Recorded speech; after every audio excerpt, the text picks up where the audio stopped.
Welcome students. Today we are going to study about chapter gravitation which is in class 9th.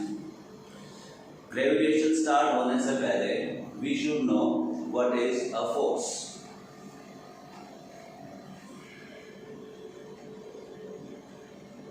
Force 8th class में आपने पढ़ा था कि it is a push or pull. Simple.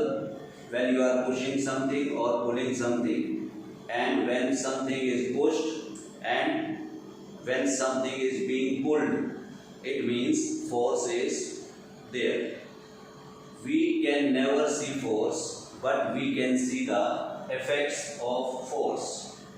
तो यहाँ पे लिखते हैं force can never be seen, but its effects are visible. उसके बाद आपने पढ़ा था कि there must be interaction of two objects for the force to get exerted. Force acts only on interaction of at least two objects. कम से कम दो objects होने चाहिए तभी वो एक दूसरे के ऊपर फोर्स लगा सकते हैं. And based on this interaction forces are of two types: contact and non-contact. Contact forces में दोनों objects they are in direct touch with each other. Physically they are touching each other. तो यहाँ पे हम लिखते हैं both objects are physically in contact. और यहाँ पे होता है objects are not directly touching each other. यहाँ पे दोनों एक दूसरे को टच नहीं करेंगे. Contact forces में you have read about muscular forces and friction, and one more you can also write mechanical forces. These three types of forces are contact forces, and in non-contact forces electrostatic, magnetic and gravitation. These are three types of non-contact forces. So we will be moving on to gravitation forces. Gravitation is a force. अब यहाँ पे आ जाओ. पहली बात हमने देखी, it is non-contact force. First characteristic of gravitation is non-contact force, and second, always attractive in nature. ये वाले दो फोर्सेस इलेक्ट्रोस्टैटिक और magnetic they were both attractive as well as repulsive, but जो ग्रेविटेशन है वो सिर्फ अट्रैक्टिव होगा. यहाँ पे चीजें एक दूसरे को सिर्फ अट्रैक्ट करेंगी. Third is it is long range force. यहाँ पे समझो लॉन्ग रेंज फोर्स का मतलब कि बहुत दूर अगर ऑब्जेक्ट्स हैं then also there will be gravitation force between them.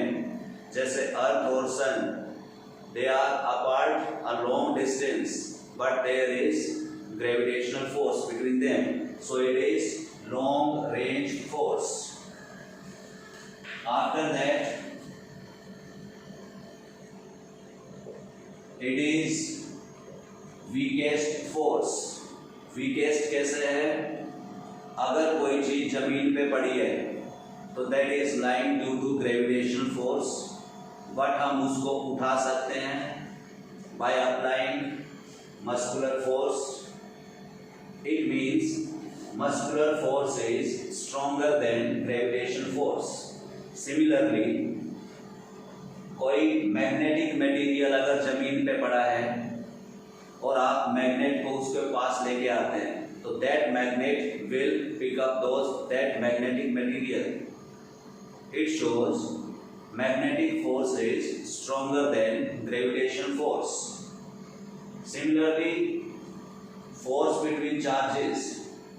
A charged object can pull another charged object or uncharged object from the surface of Earth.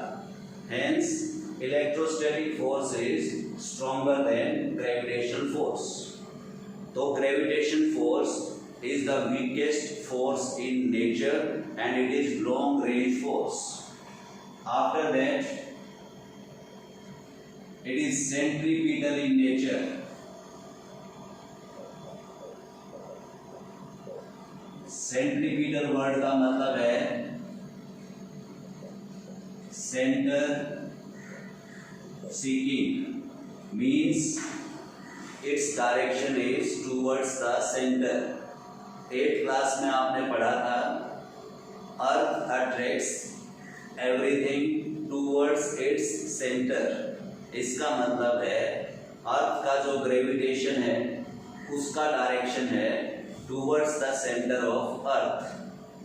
And this centripetal force also make the objects move round in a circular path.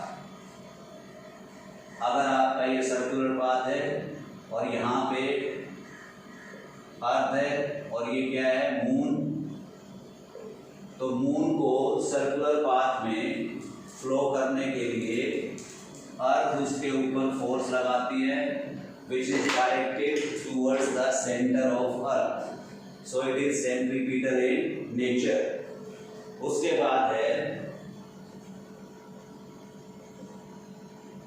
it is exerted by exchange of gravitons between two objects. ग्रेविटॉन्स है जो एक type के particles हैं which are present on every mass, and due to this exchange of gravitons the gravitation force is exerted. तो ये हैं आपकी कुछ कैरेक्टरिस्टिक्स ग्रेविटेशन की जो आपको ग्रेविटेशन का इंट्रोडक्शन देती हैं. उसके बाद एक एक्टिविटी करते हैं छोटी सी. ये एक अर्थ है,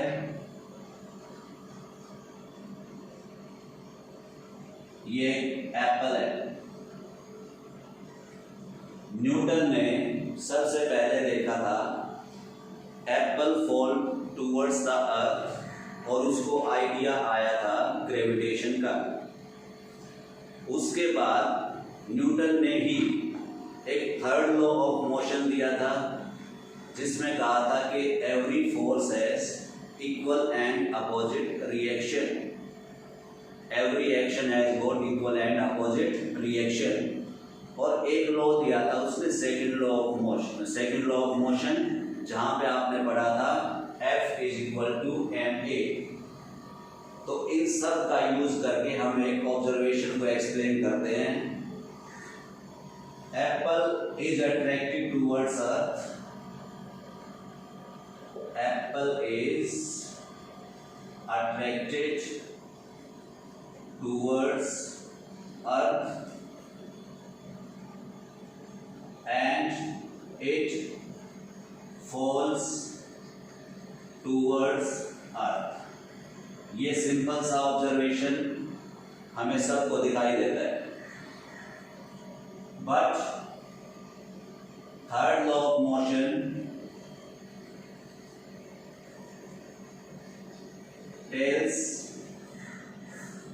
every action has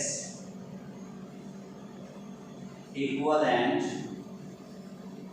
opposite reaction। अब बात ये आती है, थर्ड लॉ कहता है for every action there is equal and opposite reaction. तो it means, what does it mean? It means apple also attracts earth, but earth does not appear to move towards the apple। Why? हमें ये explain करना है कि Apple अर्थ की तरफ आता है due to gravitation, but third law कहता है कि एप्पल भी अर्थ को अपनी तरफ अट्रैक्ट करेगा। एप्पल तो फॉल होते हुए दिखता है, but earth does not seem to move up. ऐसा क्यों है? तो इसको एक्सप्लेन करते हैं बेटा।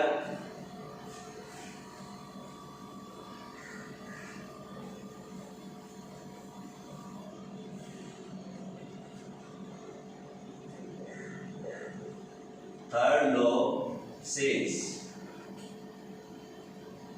action and reaction, they are equal and negative sign shows that they are in opposite in direction। It means force between apple and earth is constant। पहली बात तो ये समझनी है, means the force exerted by apple on earth and the force exerted by earth on apple, they are constant, they are equal। Now using second law of motion, second law of motion which says F is equal to ma, when F is constant then acceleration will be inversely proportional to mass। अगर F आपका constant है तो acceleration और मास एक दूसरे के inversely proportional होंगे।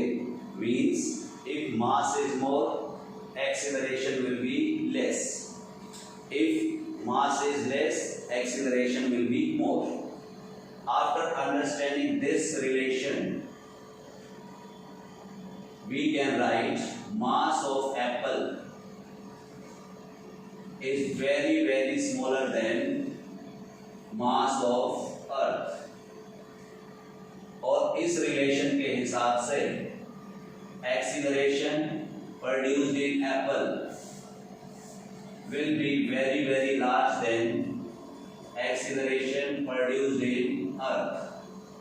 और जिस ऑब्जेक्ट का एक्सीलरेशन ज्यादा होता है that seems to move faster, so apple seems to move faster towards the earth, so apple appear to fall towards earth and earth does not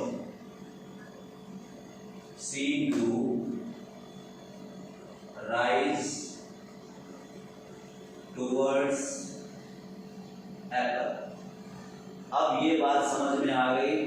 इसी तरीके से we can explain certain other things। जो रास्ता रहेगा explain करने का that will be totally same। क्या क्या एक्सप्लेन कर सकते हैं हम? First, earth goes round sun but sun does not go round This can be explained on the same pattern. Second, moon goes round earth, but earth does not go round moon. So both these observations we can explain along the same pattern, explaining the difference in mass, according to which there will be difference in acceleration. A for acceleration. तो we can explain these observations. उसके बाद हम एक चीज और देखते हैं. ये एक डेस्क है या अर्थ का सरफेस है. यहाँ पे दो पर्सन्स खड़े हैं, ए एंड बी. अब ग्रेविटेशन के अकॉर्डिंग ए बी को अपनी तरफ पुल करेगा और बी ए को अपनी तरफ पुल करेगा. They both are going to attract each other.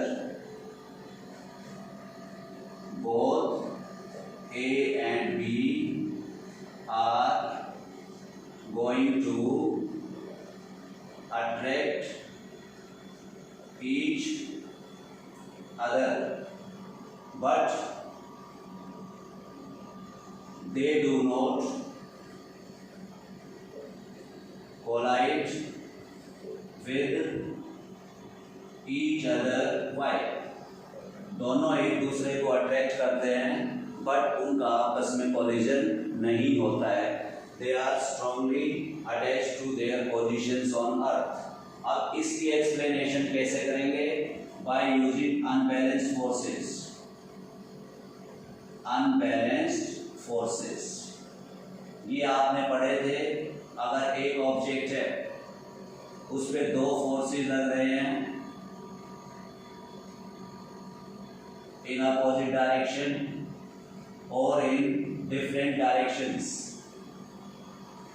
तो जो bigger force है that will be more effective and the result will be 5 Newton towards right, क्योंकि जो right वाला force है it is stronger than this force. तो result का जो डायरेक्शन होगा टूवर्ड्स राइट हो जाएगा. तो इस कंसेप्ट का यूज करते हैं ये ऑब्जर्वेशन एक्सप्लेन करने को. तो यहाँ पे ये ऑब्जेक्ट है आपका ए, ये फोर्स है gravitation due to earth and this force is gravitation due to object B. अब इनका अगर कंपैरिजन करते हैं तो जो ये है gravitation due to earth, this is stronger. तो यहां पे gravitation due to earth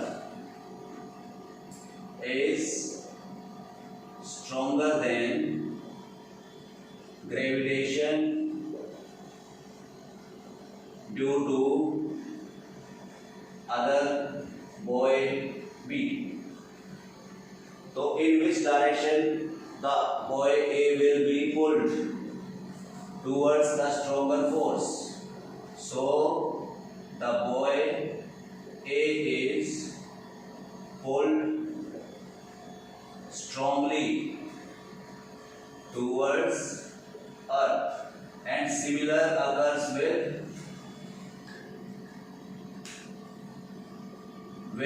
B.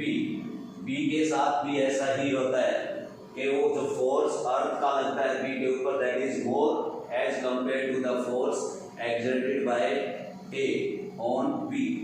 So B भी strongly towards earth attract होगा, and hence A and B will not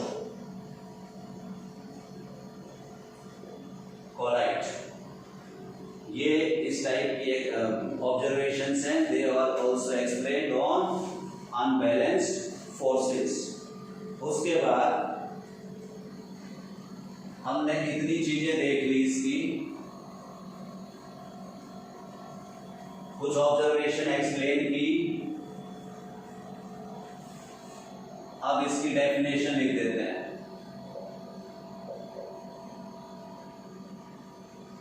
It is force of attraction between any two objects in the universe। अब ये याद रखना है, ऑब्जेक्ट्स आर मासेस। यूनिवर्स में कोई भी दो ऑब्जेक्ट्स लेंगे, उनके बीच में एक फोर्स ऑफ अट्रैक्शन होगा, that will be called gravitation force. और एक चीज और याद रखेंगे,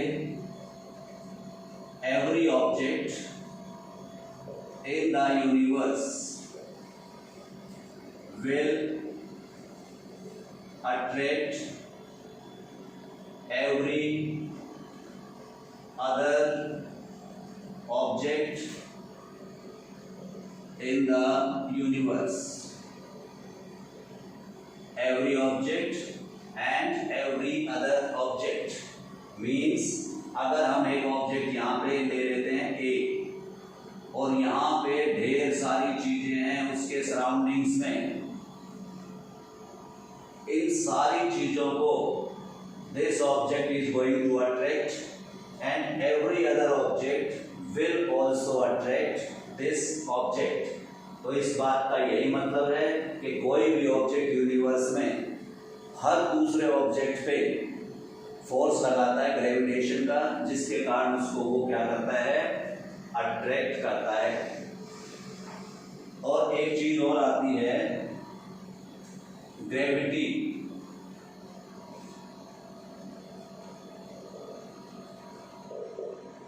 अब इन दो ऑब्जेक्ट्स में से अगर एक अर्थ है, gravitation exerted by earth on any object, अगर दो चीजों में से एक अर्थ है तो उस ग्रेविटेशन को हम ग्रेविटी कहते हैं। तो gravity is gravitation in case of earth।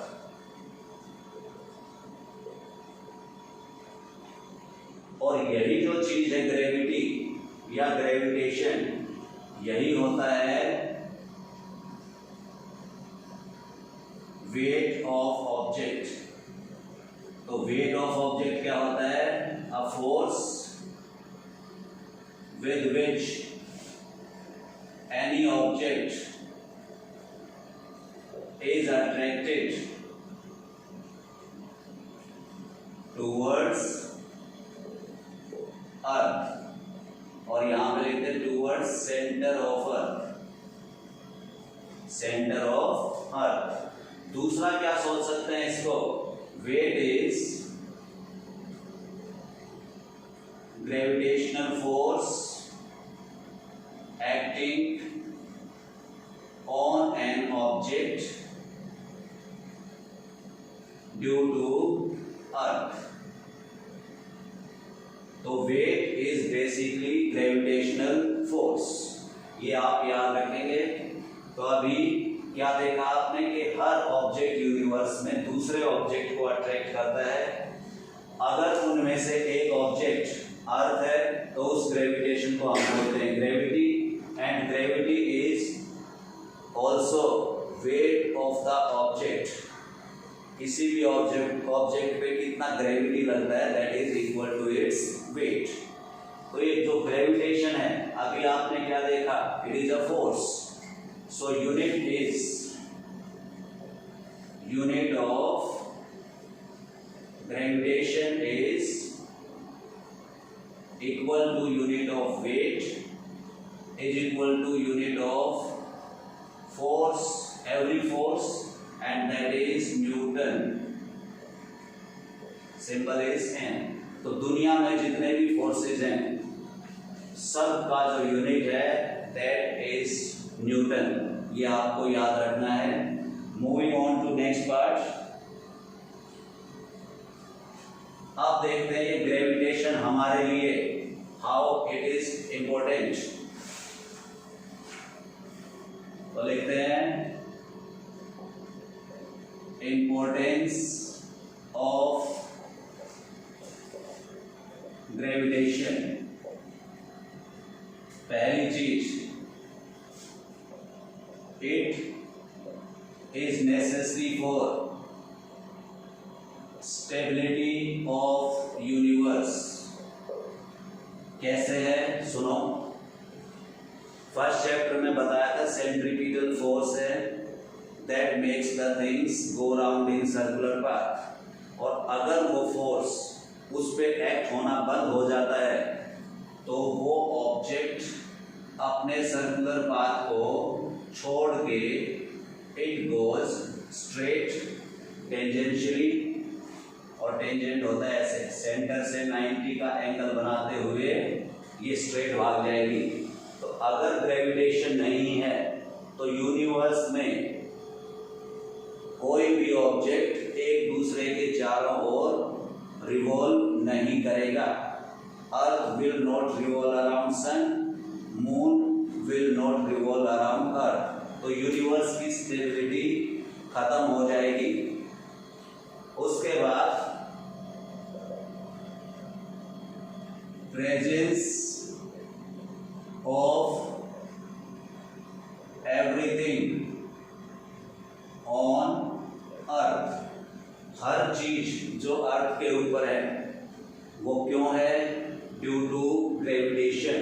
और इस एवरीथिंग में एनिमल्स, प्लांट्स, वाटर,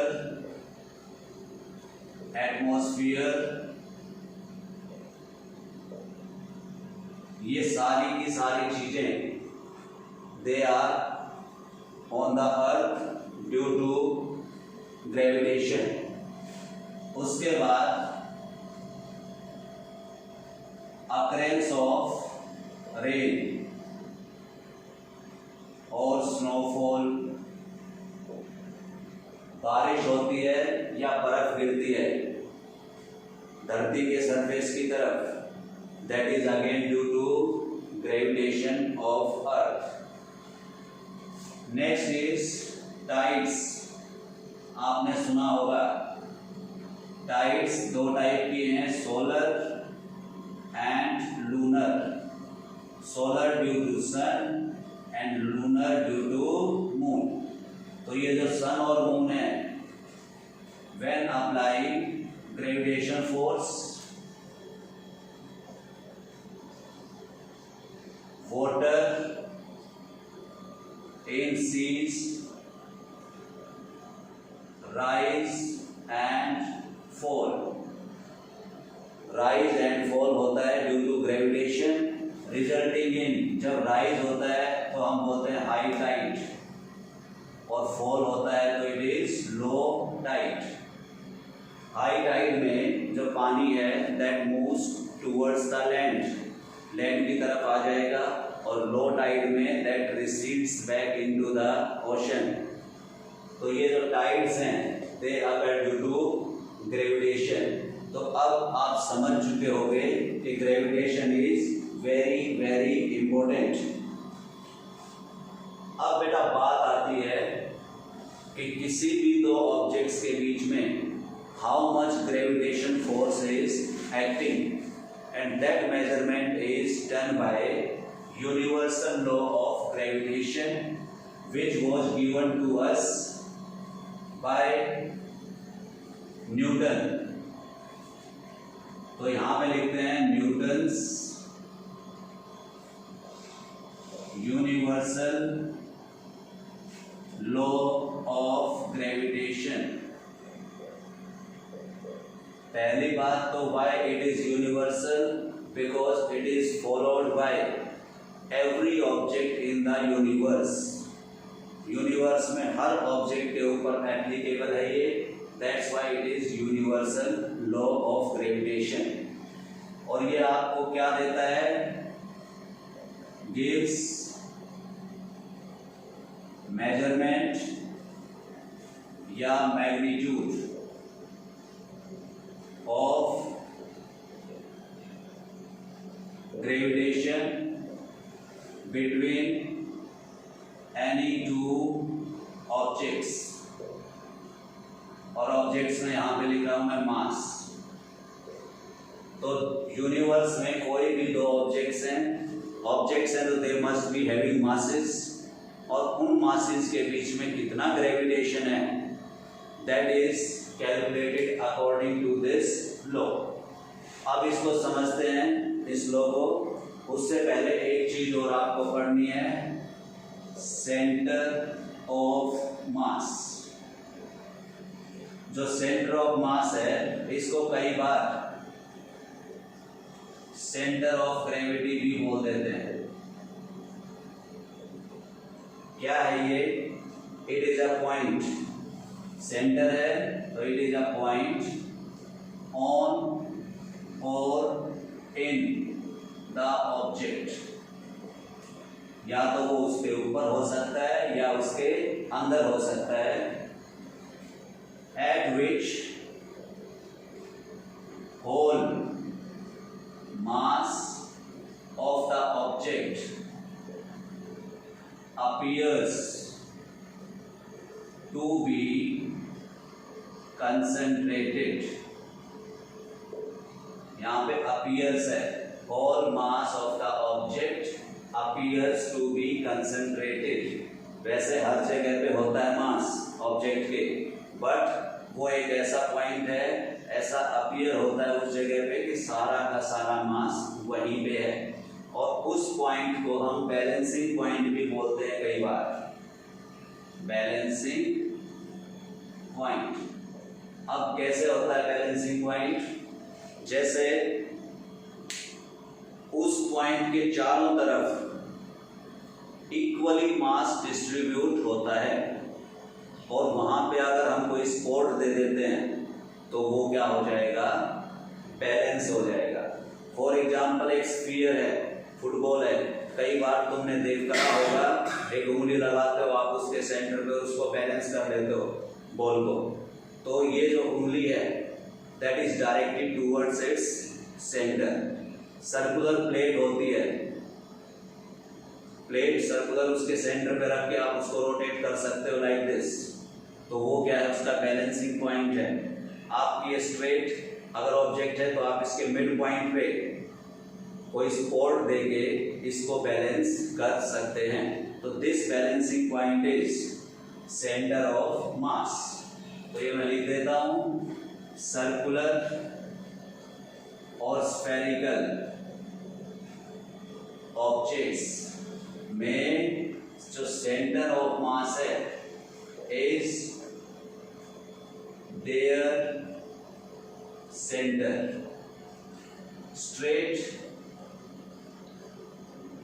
रोड्स, इसमें जो सेंटर ऑफ मास है इज इट्स मिड पॉइंट, वो इसका मिड पॉइंट है। तो आप ये समझ लो सेंटर ऑफ मास ऐसा पॉइंट है जहां पे ऑब्जेक्ट को बैलेंस किया जा सकता है। अब इसकी जरूरत पड़ेगी हमें when we are calculating total force acting between two objects.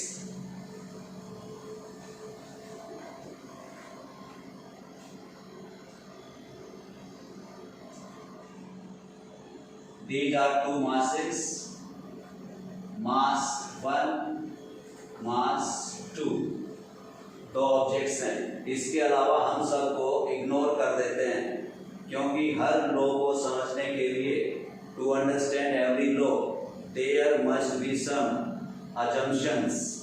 क्योंकि अगर सारे के सारे फैक्टर्स इकट्ठे होते हैं तो we will not be able to understand the exact law. तो यहाँ पे समझो कि दो ऑब्जेक्ट्स हैं और इसके अलावा इनके आसपास कुछ भी नहीं है। इनका मास है m1 और इसका मास है m2, और ये मैंने डिस्टेंस लिखा d। कहाँ से लिया है? सेंटर से, between their centres.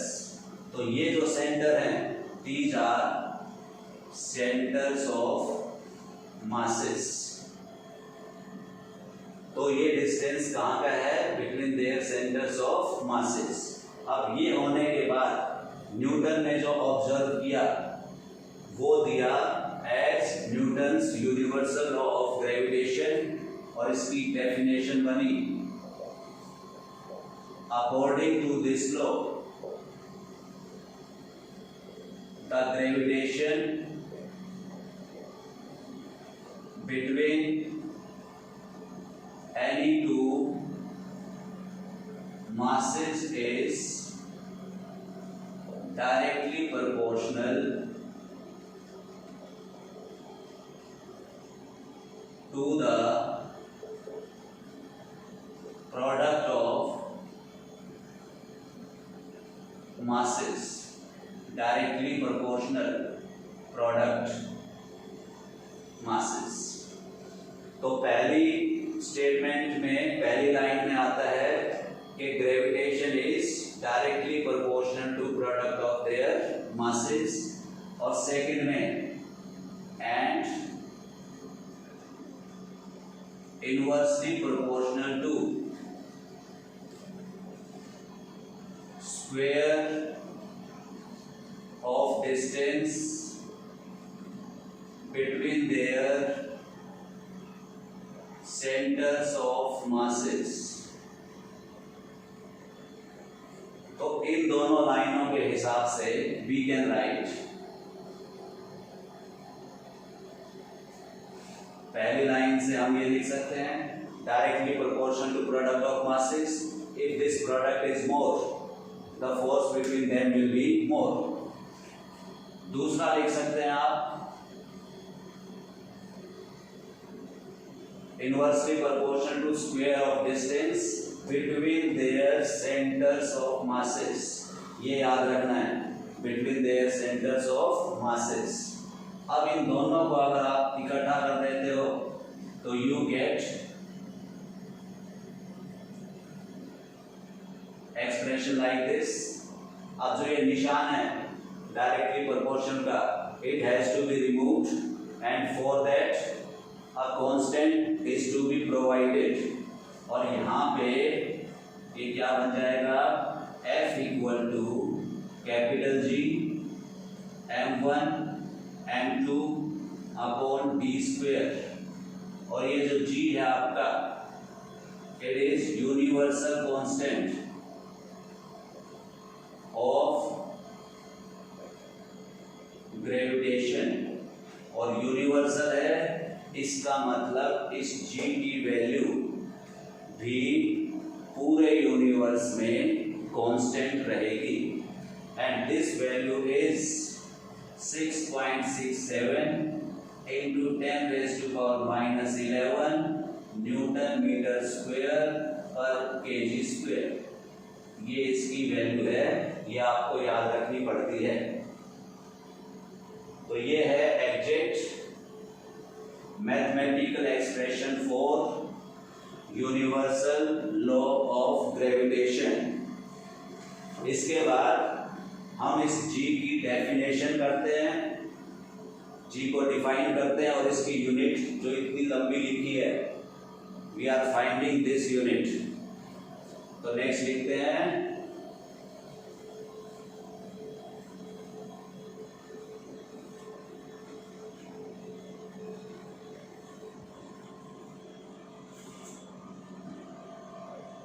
definition of G and finding its unit।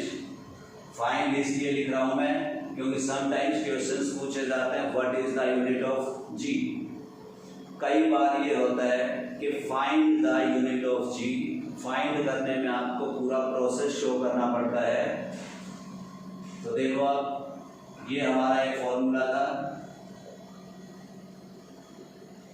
Universal law of gravitation. यहां से अगर G को रखते हो आप, ये क्रॉस मल्टीप्लाई हो जाएगा,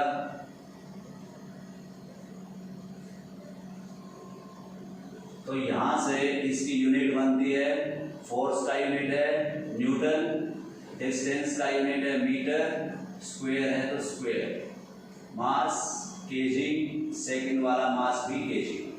तो आपकी बन गई ये, और इसको आप ऐसे भी लिख सकते हो Newton metre square KG square inverse. तो this is how we have found its unit. अब इसकी डेफिनेशन पे चलते हैं। इसी फॉर्मूले में let m1 is equal to m2 is equal to 1 kg and d is equal to 1 metre.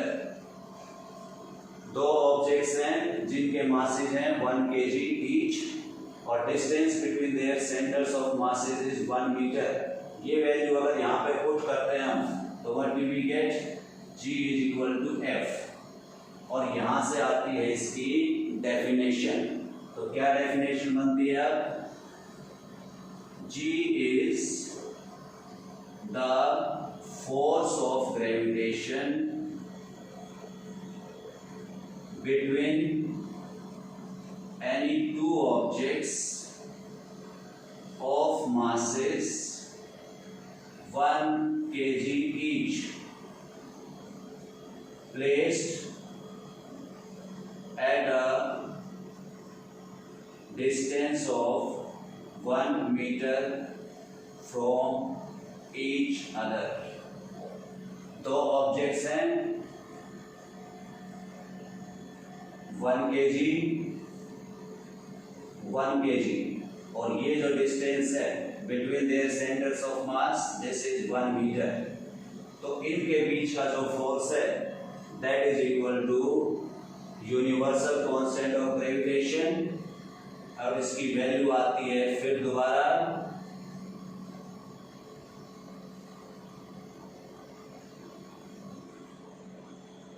Newton. इतना फोर्स है इन दोनों ऑब्जेक्ट्स के बीच में। This much force is exerted between these two objects of 1 kg each. तो ये हो गई, और यही वैल्यू किसकी थी? जी की, बट यूनिट्स डिफरेंट हैं बिकॉज हम इसको फोर्स के हिसाब से we are explaining it according to force, so that's why unit is newton, but actually its unit is newton metre square per kg square. तो ये हो गया आपका about universal constant of gravitation and its definition. अब कई बार सवाल जो आता है, ऐसा भी आता है बेटा,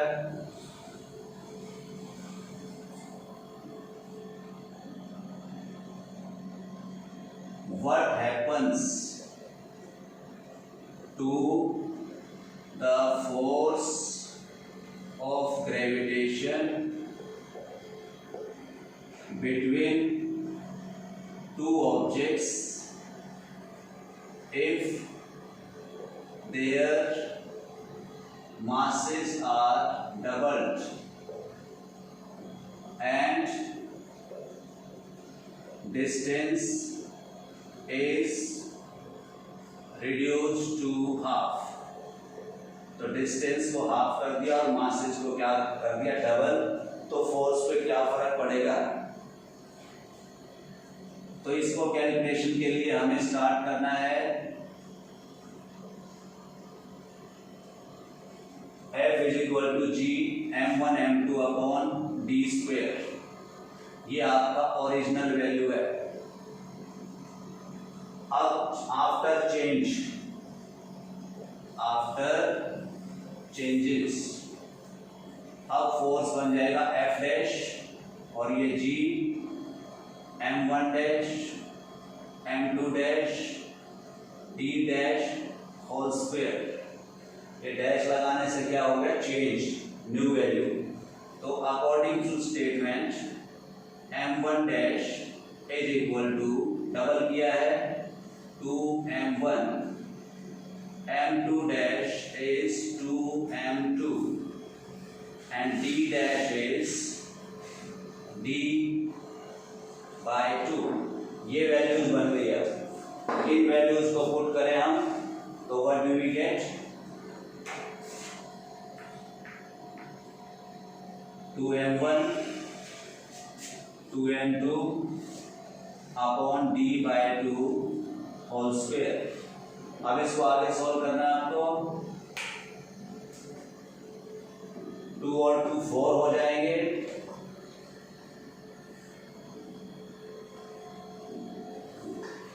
और d बाय 2 का whole square will be d square by 4, और ये 4 जो नीचे जाके ऊपर चला जाएगा रेसिप्रोकल होके, तो ये बन जाएगा आपका f dash 4 into 4 g m1 m2 upon d square. इस 4 इंटू 4 को क्या लिखेंगे हम 16,